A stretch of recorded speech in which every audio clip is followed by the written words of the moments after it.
Hi, Alex. Hi, Natalie. Welcome to the What Not Why podcast because we've just added the not why, which I think is, well, you'll tell me how relevant that is to you now that you've taken Okay. the program. But before we get started, why don't you let people know who you are? And yeah, and we'll get into it. Okay, great. Yeah, first of all, thank you so much for having me. Really grateful for the opportunity to share this time. My name's Alex Green. What can I tell you about me? I'm currently the CMO at Butterfield and Robinson, so a Canadian active luxury travel company. Awesome little brand, super entrepreneurial. It's about 60 years old. Also father of two teenagers, which I'm sure I'll weave back into this sort of connection back to coaching and how I think I ended up here. Yeah. Um, and yeah, I mean, I'm just out of completing the Coach Academy executive and performance coaching program. Yeah. You just finished. Although we were talking before we aired that you've been 6 weeks into this new role, and Yeah, that's crazy. yeah, That's just like yeah. time. Absolutely. Yeah. Six weeks into a new job. And yeah, I mean, loving it so far and also learning, about all the different ways that sort of the coaching skills can show up, in a new role, which has been great. Right. Okay. So what I have so many questions because I know that well you came to us through a referral, which a Mhm. lot of people seem to do. And I'm curious about that journey because you did say that you were looking at other programs and a lot of people are doing a ton of research when they start looking for a coaching program. So I'd love to start there. Just a little bit about your journey into coaching. Okay. Yeah. I mean, I think there were a variety of reasons. I think why I was looking for a coaching program and more training overall. Um, I think at its core, if I think about sort of career and career success, most of it is linked back to other people. And that's being bosses that have been great in terms of leadership. I've had two executive coaches over my career, Mm. and they've been sort of catalysts for key moments of change. And they've had a really sort of significant and profound impact on me. And then, yeah, like I am raising two teenagers and, I'm very quickly realizing my role is shifting from parenting to something that's more like co-piloting and or coaching. And I feel like that is sometimes a bit of a tricky transition and job. So there was, I think, some personal things that were drawing to me towards it, as well. So I feel like that sort of set the stage for me trying to figure out how do I get some more coach training, and I need to do it in a context where I'm still, working full time in an executive role that tend to be quite demanding. So I wanted a program that was credible, which is where the referral comes in. Knowing somebody that's in the program was like, yeah, this is great. It works really well. It was another executive in another Canadian company, and they were like, I can manage this within my schedule. It's a fair amount of work, but it's a very flexible format. Mm. The Coach Academy so I was sort of Tuesday nights. It was, 2.5 hours every week. And it was virtual and everyone was virtual. So it was a regular connection. You could sort of find the time throughout the rest of the week to get the work done. So that sort of credible, flexible, and something that I could balance or maybe juggle with, Yeah. with all the other responsibilities, was sort of how I netted out at Coach Academy. Good. And so what have you noticed, like, if anything, like since you've taken the program? I feel like probably the biggest thing is creating the space and the presence to really listen. Um, and just how that can be such a different and dynamic way to show up, Mm. and just the ripple effect that can create. Like and it's interesting, right? Like whether it's as a parent or through a career and building momentum in a career, like you get rewarded and you build success based on your ability to do a lot of things, to action things, to solve problems, um, and just keep things moving. And that's really reinforced and encouraged. And then all of a sudden you hit this point where, if you're lucky enough to have some sort of career momentum where you're managing sort of people and teams, or on the flip side, that you're going from like toddlers and adolescents to all of a sudden having these teenagers, like you're not really there to fix the problems in the same way. You're there to sort of, help other people figure out how to solve those problems. And it's sort of shifting out of that fixer mindset to one that's more about creating space and really being present and listening to other people, and how that gives them room to really start to express themselves and figure out what those solutions can be is a pretty big shift. It's also way less stressful, just for the record. Like, A lot less stuff. yeah, because you can just breathe a little bit. Like everyone just gets to breathe. Like you don't necessarily have to have the answers. You just need to create some space and have some good questions and frameworks, and things things start to build a bit of momentum. So it's a big insight for me, for sure. Mm. So I heard you say that y- society kind of drives us to have answers. Yeah. This is a different way than I would imagine of being for you, or maybe you had some of this, a mix of a little bit of um, directing or advising with some coach approach. What are you noticing is like, how do people respond to it? Like, what's the difference that you see in maybe what you're experiencing from others?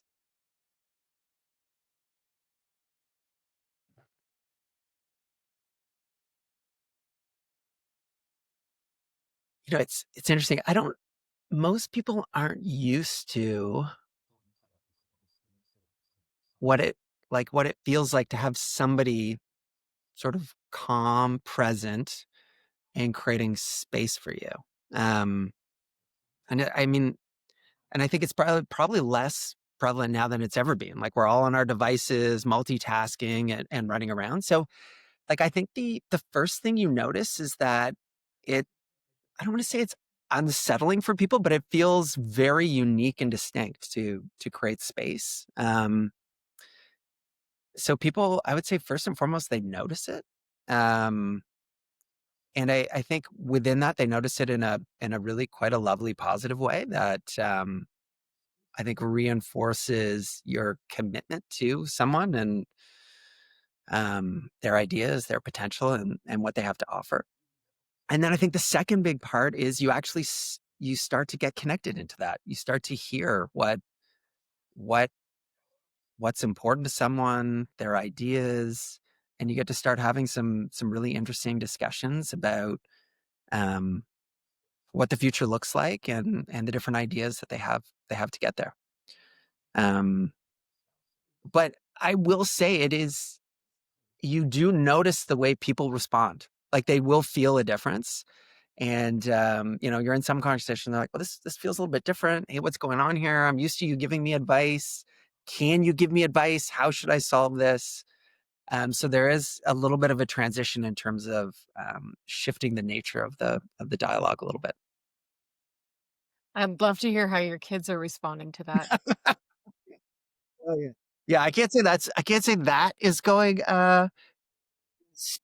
super well. I mean, you hear the term "don't coach me" uh, come up fairly often, but I'm just trying to keep coming back to like my positive intent and what I'm trying to accomplish. And Mhm.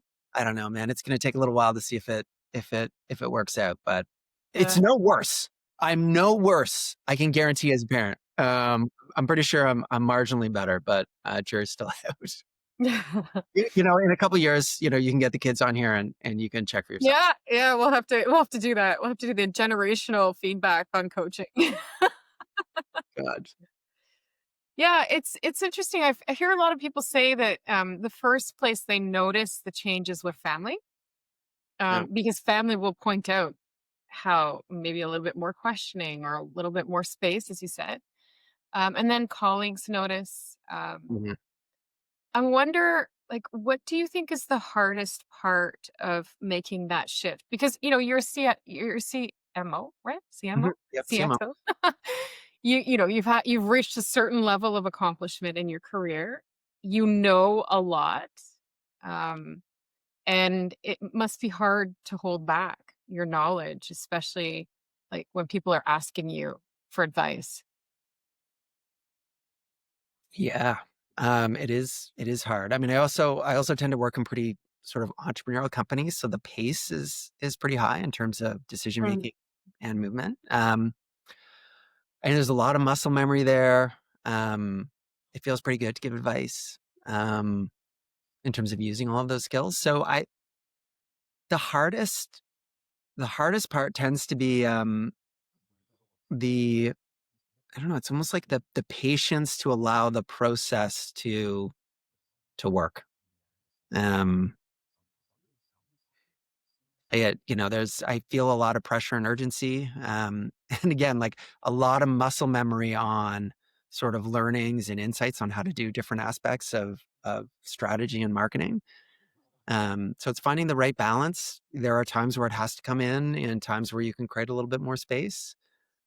So I think it's learning to override that muscle memory and being quite planful in my approach. Like I really have to take time before meetings to just sort of prep and prime myself to be in a little bit more of a coach versus a bit of a fixer or doer mode. Um, and then there's a big leap of trust that comes up consistently that, you're trusting and empowering others to be able to find the path to do these things. Um, and that's another big part of it. So I'd say like, yeah, it's like muscle memory, it's prep, and then it's trust. And the way that those things, when you're under a lot of time pressure, can definitely feel tricky. Yeah, well, a lot of people talk about the unlearning part. That muscle memory is hard to override for a lot of people. But like one of the things that I notice is when a leader's, starts with, what do you already know about this? Like when Mm. they're, a direct report will approach them, they need advice, they need support. That one question tends to give a lot of information about where someone is starting from, and also could reveal, like, there's more there than you realize that that person knows, or their perspective, their experience. So this term smarter, faster, better, stronger, do you think that that's compromised in a coach approach? Intellectually, not at all. Right? Like I know that bringing a coach sort of like approach to developing, individuals, leaders, and teams makes all the sense in the world, especially small companies that need to scale. Like you need people out there, thinking and operating independently, making decisions and moving forward. So I'm like, intellectually, I'm like, that absolutely makes all the sense in the world. So I don't think there's a contradiction there. I think it's just the way that it can feel in the moment. Sometimes it feels easier and simpler to just fix that thing and move on to the next versus training and developing and coaching to allow those individuals to build those skills themselves over time. So it's just navigating the balance between those two things. And Nathalie, I feel like you're like coaching me in real time in terms of posing that question because I'm like, I do need to be getting into that more often.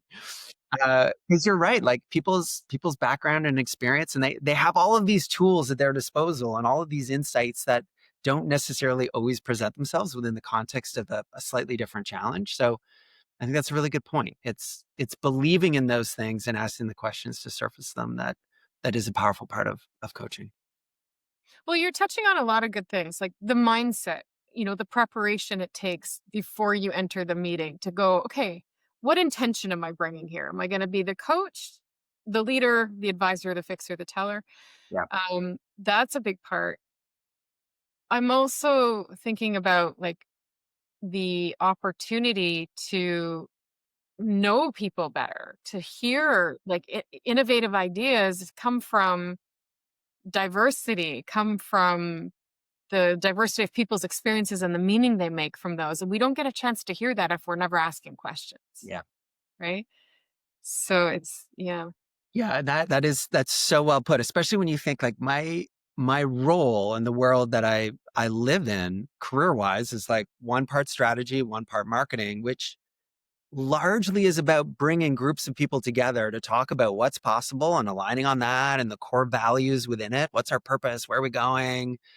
Where do we want to stretch to as a business? And then what are the ideas to bridge from where we are today to where we want to get to? Right. So it like so much of the role is around creating a process and questions and space for people to be able to express those things.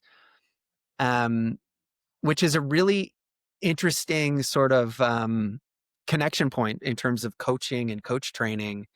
And even what I'm feeling now, starting as a new role, learning a new brand, a new business, a new strategy, and trying to figure out how to navigate and move some of those things forward. There's a ton of parallels between the two, between sort of that coaching mindset as well as just what it takes to be really good at finding the value within people and brands and business to be able to move a company forward. Which is like I didn't go into coach training thinking about that. I never really connected those two things, um, but it's really powerful. Like even just sort of coming into this new job, right? So I'm 6 weeks in a new job, which means that prior to that there was probably 3+ months of interviewing and researching and meeting different people, and that like coming into like a panel interview with a coach like mindset and thinking about like what are the real questions here, what are the real motivators, where's the opportunity, and being able to really ask good questions, create space, be really active and engaged in both the presence and the listening. You start to see how the skill set shows up in lots of wonderful ways. So I always thought it was more of a career accelerator in terms of like, well, just be really good at managing and developing people, teams, unlock their potential, and and that's both highly rewarding and I think a huge catalyst for success in terms of career and business. And then you learn as you get into it that there are all these other sides, like just core skill development as a marketer, brand builder, strategist, is it's a really solid bonus. Yeah. I mean, I've actually heard a lot of people tell me that these skills have helped them in interviews. Really? Being more present, as you said, asking better questions. Yeah. I think it shows some of your personality and also your desire for a values alignment when you're asking good questions in an interview. Like it's not just about the job and the comp. It's about, is this like a career, a place I want to live and be in for a long period of time? So there's so much there, but you're also you're also bringing to mind. Well, I love the career accelerator. Yeah. That's a really Yeah. good put it because it is. It's like you're developing skills that will accelerate your impact Yeah. in whatever you're doing. And this like and I know I've worked in smaller entrepreneurial businesses, so they don't necessarily have the same sort of training programs and development infrastructure that larger organizations do. But I wouldn't have learned these skills within the context of the day-to-day job. Like they just they're hard to develop. They take a lot of concerted effort, which is actually what I liked about the program. Like you really are working these muscles every week. And then you go out into the world and you have the chance to practice and then you come back. And it like even just that mindset shift, like it is really hard at first. So I don't know. I would have thought just being in business and operating, through a career with lots of different talented people that you would naturally acquire more of a coach like skill set. Um, but I'm not sure that is the case. I think you have to make a real concerted effort to go after these skills and to really work and practice. With a lot of effort to have a significant improvement. And I would still say I'm at the beginning. Like I feel like I've got a good foundation from the course. and I've definitely seen a shift in my performance, particularly starting a new job. It's just so much coming at you, and I'm like, "Ooh, I got new skills." I feel a little bit different as I'm navigating. Um, but it's going to take more time, and I feel like if I turn my back on it, that skill set and that mindset would start to recede. So I think it's still Mm. gonna take a little bit more to really lean into it and make it a core part of the brand. Well, I think you hit the nail on the head. I believe that the reason more people don't have these skills is because it's an assumption that we make that, oh, people know how to listen, or people know the difference between a closed and open-ended question, or people know that, like all of the things, it's not complicated, but when you package them together, it's a linguistic tool that makes you a better communicator. Yeah, And better communicator means people are responding to you better. yeah, And that left to assumption doesn't get developed. I think that's, yeah, I love kind of thinking about that because if we were to leave it to the regular course of somebody developing as a manager or a leader or moving up the corporate ladder, yeah. there's a lot of development going on in these corporate spaces, especially the bigger organizations. But even I had, the country manager of Indonesia, Pfizer Indonesia, say to me that he took the program and he said he had never experienced anything like that. And he had 30 years of leadership development. I believe it. And it's incredible to me. So like, what if we did this in schools and your children learned the differences and the nuanced way of communicating? What difference could that make?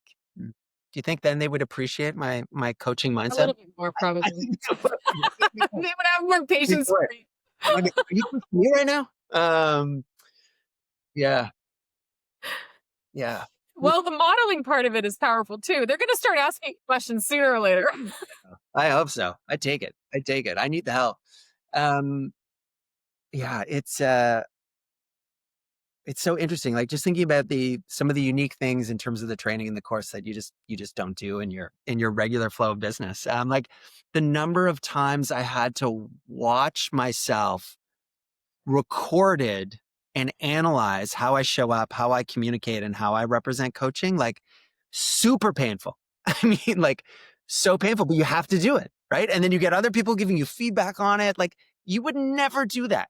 Um, and it's so insightful to run through that process and to do it in a way with a bunch of other people who are just as uncomfortable as you in terms of doing it. Hmm. Um, but you just never take the time to do that. And like I mean, I don't want to say horrified. I don't want to be too hard on myself, but like it is it's kind of shocking when you see yourself and the way that you show up at some of these conversations. And the good thing is like through the process you can see yourself sort of evolving and changing. But you really that's back to that point. Like you really got to work at it. And I feel like the program really creates some good structure and support and has really good sort of tools to help you do that, um, which is, I think, what makes it quite impactful. So, what do you hope to do? Like, what were the objectives you came to the program with? Um, well, I mean, it's kind of yeah where I started in terms of the inspiration of why I was here, right? Like I do view it as a bit of a career accelerant. Like, how do I build out a great skill set to help me to continue to do what I do in terms of working with, strategy, brands, business teams, and really tuning them up so they can create more of a positive impact in the world. Desperate for those parenting tools that with these teenagers out there in the world. So just, trying to get a little bit better at that. Um, and then I've got one of my passion projects, which actually does connect to um, my original introduction into coaching. So in marketing, you deal a lot with ideas, obviously, right? Like you need to create environments where people can sort of talk about those ideas, express them, and ideally influence other people so they can move them forward. But a lot of people struggle with that. I've struggled with that early in my career. And my first coach was actually more of a communications coach, right? So I was VP marketing at Boston Pizza. Um, right? Like I'm a polite Canadian. I'm slightly introverted. I have British parents, right? So that's pretty conservative and buttoned down. Everything's sort of, hunky dory. Yeah, And I see you as buttoned down. yeah, right. Totally buttoned down. Um, and then picture me in this Boston Pizza environment where like I don't like presenting. I like things sort of under control and I like managing a narrative. And then you have to do these big presentations, right? And you've got Jim living there, right? He's the Dragon's Den guy and he's super Right. entrepreneurial, very smart, but also highly unpredictable, right? That's typically entrepreneurs. Like, what's the next idea? You have all of these, like, you got this awesome CEO, super smart, US up living in Canada, awesome guy, but also, direct driver. Then you have like the best franchisees in the country around this U-shaped table. And they're all there for you to present your strategy and to tell you how much they like it and what their questions are. So you go into this, what at least I called the pit, and you got to present. And it was terrifying. Um, anyway, totally terrifying. Anyway, so like I ended up with an executive coach that worked with me for years to improve both the mindset and how I could show up in that space and bring like those sort of, strong opinions that are still somewhat loosely held and present them in a way that I could take this really dynamic feedback, navigate it, and continue to move those ideas forward. So from there, I became a bit of a junkie for this idea of like, how do you really teach people to communicate their ideas in effective ways? Um, so that's kind of like my side passion project. And it's not necessarily just pure to coaching, but it's coaching with a bit of a bent on really helping people with like process tools and skills to communicate ideas. And it's such a big part of what I think is critically important in terms of marketing and strategy and moving things forward. And I love now the process of trying to help other people to build that skill set. So I think the coaching is just sort of that additional training is just further improved my own skill set to be able to do that. And that's a passion project. I don't think it's really a side hustle yet. But I can't imagine a future where I just get to spend lots of time doing that, helping people, get really connected to what's important to them. And then not just sort of getting tapped into that, but also being able to express that to the world so they can make it a reality. So I really like the way that the coaching skill set blends with that sort of communication idea, sort of generation skill set and sort of seeing where that goes over time, right? Like maybe I'm dialing in from a small chateau somewhere in France, coaching people on that stuff. I'm doing lots of other outrageously fun things. I don't know. You got a dream. That would be the dream. That is a good dream. I like that dream. Actually, you know what? BNR as an active travel company is probably a pretty good bridge to that dream. You're in the industry for it. So, so maybe this is going to happen. Not this year, but maybe it's at some point. That's a good dream. Yeah. But I really like what you're saying about, a lot of people think, oh, I can't coach. I can't just stay in coach. I have too much knowledge, right? Yeah. But what I'm hearing you say with this role as a leader, the strategy part of it, but there's also the information gathering, designing, sort of innovating. That's where the coaching, I think, lives in the good questions and the way that you observe and show up and probe and get curious. Yeah. And then there's the strategy part, which is your expertise, your knowledge is put to work. So those two roles are so different. And I guess what I want to say is that when I see coaching used successfully, including my own role as a leader of a company, I can't be a coach all the time. Yeah. I have to step into leadership to lead, to guide, to create a vision, to, weed out the noise, whatever it is. But the coach approach is how I get the most out of the team, Yeah. how I get the most out of the talent that we have. And I think that distinction also that coaching isn't just questions. Like I was thinking about your daughters, like acknowledgement is a Yes. gift. Oh my Such God. Yes. Yeah. and we don't get that very often. Yeah. People kind of overlook acknowledgments. And I know this because in the program, I think it's one of the most uncomfortable modules is when people have to receive acknowledgments. Yeah. And it's uncomfortable because it's not something we often experience. Even just learning how to deliver a really nice, clean acknowledgement is a skill that I didn't have before. But you're right. It shows up all the time. I'm much more aware of it. I'm much better at doing it. Also very powerful. Yeah. Yeah. Yeah. So, what would you say to somebody who was thinking about adding, coaching as a career accelerator? Sure. Yeah. Um, yeah. I mean, I would, I mean, I'll be a great sort of reference for you for the program, for the rest of the time. I mean, it was it was a really quite a powerful experience for me. There was a few surprises. I mean, one was the depth of the relationship and the connection that I felt with the group that was on this journey with me, right? Like the cohort that I was a part of, which was a pretty small group, but we met every week, like consistently. I don't like it's very rare that anyone misses a class. Like everyone's committed, similar goals, similar mindset. And just the amount of vulnerability that you go through. I mean, it's a little tough at first, especially, right? Canadian, British parents, right? That was very hard for me at first. Buttoned up. Yeah, but it's like you form these amazing relationships with this group of people, and you do a lot of practice coaching together. You present to each other, like you provide feedback, and you go through real moments of vulnerability. So that was a really wonderful and unexpected part of the journey. Um, I think the other thing that I think was surprising to me was the amount, to be honest, the amount of work it was. And I'd say both on the emotional side as well as just like Yeah. it's there's a lot of work. There's a lot of readings, there's videos, and there's think time, there's practice time that you have to do every week.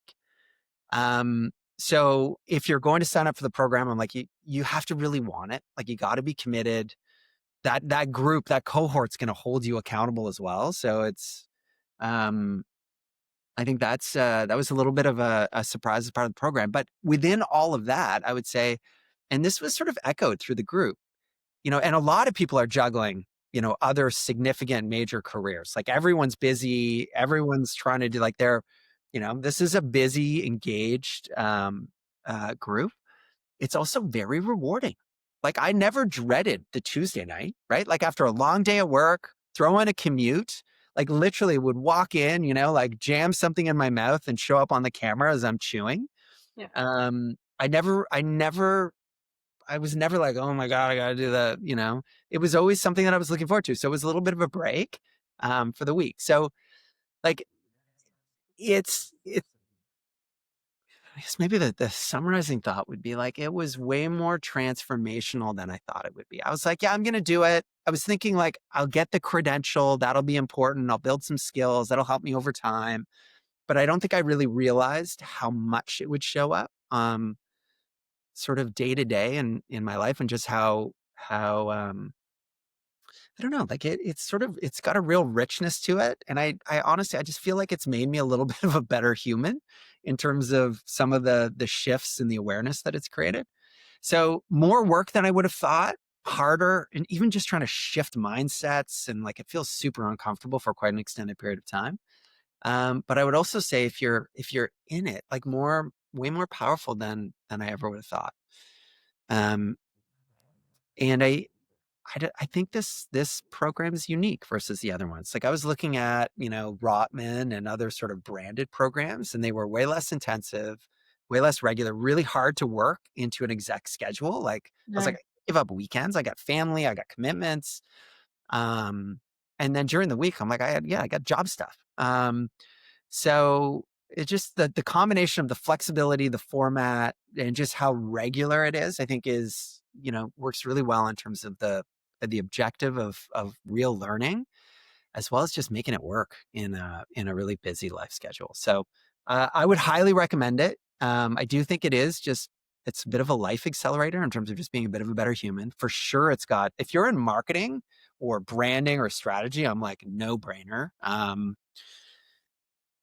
But yeah, but you got to be in it. Like it's going to take more from you than you think in the short term. So you just be ready.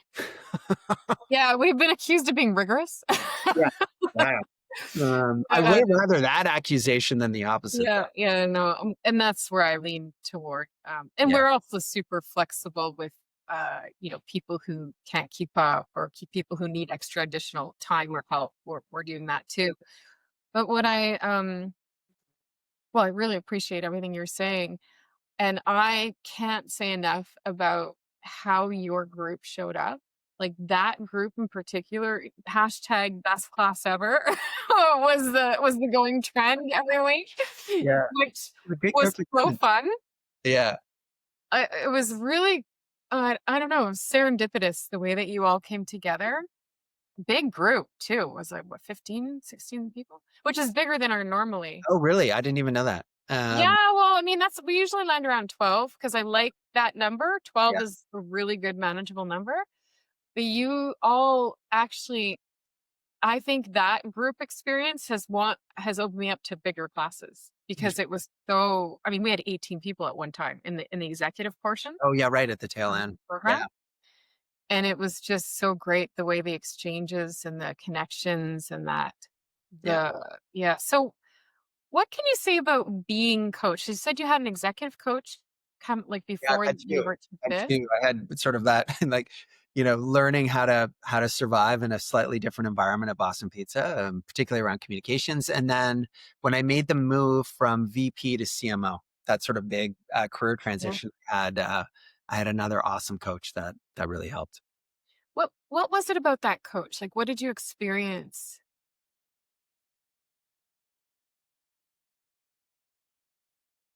It's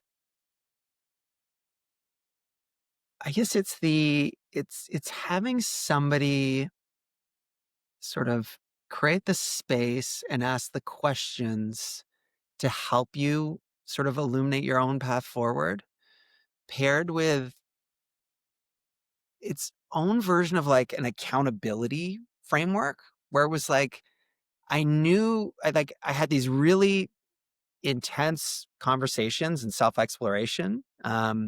I mean, if I think about the VP to CMO, they also had the context of the organization and they coached a number of other people within the organization. So they kind of knew the playing field and they were able to ask questions that helped me build sort of connections. And then that monthly connect, like I felt I was really driven to be successful in the role and to really be ready to to create those markers in time against progress and plans. So I don't know, it was those two things together that I mean, I find it hard to believe left to my own devices, I would have been able to create a plan, or maybe it's a point of view and a plan that would have built that much momentum that quickly. It's Yeah, fun. Sorry, go ahead. no, I was just the way that you described that has me thinking like, is there any other person in our lives who can partner with us in that way in such a specific objective? Like, yeah, or your relationship partner maybe is there for the journey, or your boss or your colleagues are there to support and collaborate with your progress, but it's just that partnering of that accountability once a month, and they're really interested in, like you said, the markers of your progress. Yeah. It's a really good question. I I think there's a benefit to having someone one step removed, right? Like even and I feel this as a boss or when I'm having coach like conversations, with my boss that there are so many objectives and mandates and priorities that are held within those discussions across both sides. Um when you even think about it, like with like significant others, right? It's so layered and emotional. And I do think there's a benefit to having the and feeling the purity of somebody who's leaning in just for you. Um, and not being as involved in the day to day, maybe understanding the context, but not having the same vested interest in these things. Um, that there's something about that allows them to hold a slightly different space, and I think that there's something in that I think is really important. Yeah, I think for me, that bottom line is that the coach doesn't need anything from you, Yeah, yeah, well said. right? That like letting go of that gives you so much room to explore your ideas. Yeah, Yeah. hang on. Yeah, sort of might explain why there's been very little coach like discussion with my significant other. Yeah, no, I don't recommend it yeah, personally. yeah. It's not the best coaching. Acknowledgements, yes. That's Mhm, where I got a mhm, little bit better. mhm. Yeah, yeah, yeah. That's always a touchy one, I think. Yeah. Well, it's so great to have this time with you. I really appreciate it, and I also know that you're very busy. So I do ask one question of all our guests, and that question is, well, if you had one question for the universe that you could receive the answer for, what would it be? Oh my god. One question for the universe? One question, just one. And make it a what question, please? Can I just Not go? why. Don't start with why. Can you imagine? Can you imagine all This of is that? not why He podcast. leads with a why? Um, you know what? It's funny. There's a lot of magic in just the question, what else? Just Ooh, good the one. idea of there's always more, and chances are every more is a little bit more interesting and intriguing. Um, Mm. I mean, I don't want to challenge the universe by being like, "What else you got?" Um, but I'm like, I don't know. I think that would be the question I would put out there. Like, how do you go a bit deeper? Because chances are I don't know, that's where the magic is. Okay. I do actually Is want to that unexpected? Is that, that no, I love the question. I mean, I think you're right. Like that's as long as it doesn't get to the what else, like you said, what else you yeah? got? What else you got? Yeah, Um, that is the best clean, short question to probe into yeah, someone's thinking or into what a situation could offer you. So for yeah. sure, it's a powerful question. And speaking of powerful questions, I'm thinking about our audience is often coaches, people who are building their brands, Right. people who are looking to build a business in coaching. And since I have you, Mr. CMO, what would you say are some important starting points for somebody building their brand as a coach? Well, that's a good question. That's a good question. I would always encourage people to really start with what makes them different. Um, like you don't want to go out there and try to be a better version of coaching as a whole. Like you really want to be like, what is it that really makes me different? And just lean in really hard into different. Um, And then I would say try and align that with just a really small niche that you really think you can go in and just sort of own or dominate, right? Like where Mm, that difference delivers the most value. Your market doesn't have to be huge at first. You really want to focus. So different, and where's a really small niche you can dominate, just start to build, and then you can expand your sort of target beyond that. So I would say those would be, really important areas to start. I would say the same thing for a startup business, really of any size and scale. Um, and then I would It's gonna be this. Am I gonna? This is gonna be hard for me to say. So as a marketer, I'd say like don't get too caught up in the branding, the design, and the expression of that. Like you as a coach building a business, you are the brand, right? In terms of how you show up, who your network is, and the referrals and sort of the momentum that'll build. So yes, spend a little bit of time and, think a little bit about what you need to be seen as sort of credible and professional and the things that allow you to communicate what makes you different, but don't go crazy on that stuff. Go like spend a lot of time to be really clear on what makes you unique. How does that align with your passion? And where's that sort of niche that you can lean into and just get going. Um, and then yeah, don't get too fussed about the other stuff. You have the brand. Yeah, you are the brand, I think, is an important message. I have to say that when I started, this work as a coach, I want to say the academy, but it wasn't an academy, it was a course. So when I started, I I didn't know what you're saying, but I embodied it. And it was in the service, it was in how I responded, it was my dedication, it was my willing to serve. It was a lot of that created the brand that was referable. And I think that's such a great message for people to know that they are the brand. Yeah. What they do matters. Yeah. Like everything. Like all the interactions, right? Well, now I think about how I came in, right? That's that referral again. Like another Yes. executive, only 4 weeks ahead in the program, not that far ahead, was like, was pretty much like, this is the one. Alex, I don't know, like, I know you're doing your research, but this is the one.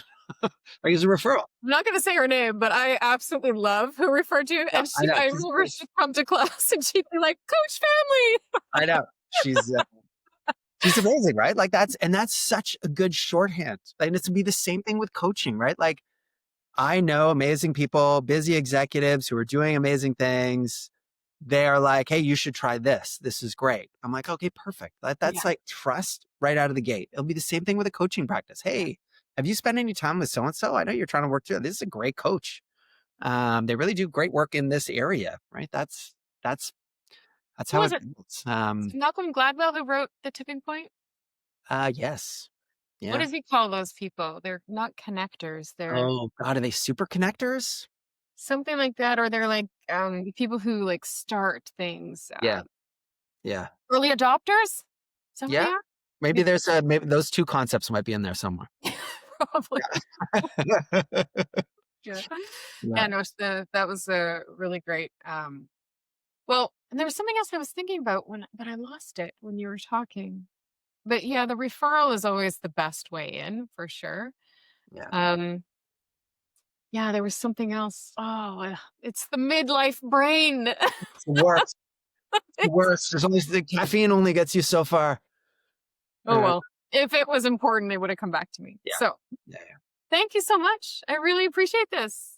Oh, hey, And my pleasure, so Natalie. many good, tips and ideas for people to digest. And is there some place that people can reach you if they're curious, about your Uh, passion projects? yeah, I mean, easiest point in is LinkedIn. Right. Alex Green, Yeah. CMO, Butterfield and Robinson. You can reach me through there. But yeah, no, really, really grateful for the time. And also, Natalie, I should probably say that so that people know that you were the instructor of my cohort. I Uh, was. so we've got to spend a lot of time together, and yeah, I'm grateful for this time, but also all of the effort and work that went into supporting that cohort and the learning. And I am always impressed and can always see the passion that you bring to coaching and wanting to share that with the world. And I'm really grateful for the opportunity that I got to have you as my teacher. It was great. So thank you. Yeah, thank you. Oh my goodness, I'm in a big transition now. So you'll be like one of my last groups. Oh no! I know it's big Great. and scary transition for me, but Yeah. yeah, Oh, that's good. I mean, I did get you had a lot of your different master coaches in and out of the program, right? Like yeah, hosting different sessions, doing the yeah. mentoring feedback, and so I did manage to get some good exposure to that group. So super talented group of Yeah. feels there. So Oh, nothing to yeah. worry about there, but that might support again this best group ever. I mean, that was a real moment in time. Good group of people. We had Natalie as the teacher. It's good. It's Yeah. really nice. Was it best group or best class? Because I I thought had it was best hashtag BE. Thought it CE. Is was it? it C? Oh, I messed it Oh, up. you know what? The marketing guy can't remember the I branding. It's can't terrible. remember either. It's Oh, terrible. boy. Yeah. But you're right. I have an incredible team behind this entire thing. So it is Yeah. certainly a team effort. And Yeah. yeah, and thanks for, just being open to this. Yeah. So much. Coming in with an open mind, I think is where it begins. Like you said, you have to want it. Yeah. So No. yeah. I Yeah. I have an appointment. I have a mentoring session with Penny on Thursday. So I'm still wrapping up a few Oh, last few pieces good. with the course to wrap it Yeah. up. I'm looking forward to it. Oh, Penny's fun. I love Yeah, her. she's great. Yeah. Yeah, she Yeah. hosted one of our classes. So Yeah. Yeah. amazing. Yeah. Yeah.